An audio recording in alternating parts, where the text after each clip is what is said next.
So here I can add a paddock. So you want to put all your paddocks on your farm. So here I can say I've got 180 acres and I've got all the different paddocks there, etc. You can go in and edit them. You can add activity. So if you're doing any kind of activity on the paddock, you select the paddock that you're working on. This is the type of, slash, weed spray, etc. So weed spray, I've got all the details here, the chemical batch that I've collected before, set up before, and the application, boom or spot, etc. Weeds targeted, all of that stuff you can put in there. Okay, so that's the maintenance. And then we go down to rotation. So stock rotation is an important benefit if you're looking to improve the performance of your property.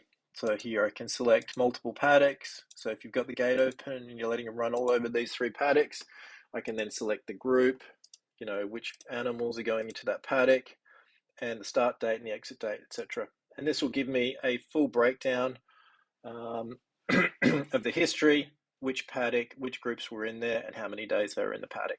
Pretty handy.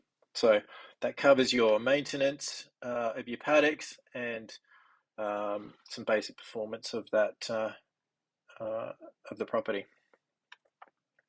So yeah, so if you're doing things like herbicide spray, if you're doing things like moving the cattle in and out, and if you're doing things like adding some winter feed, etc., you can keep a full record there.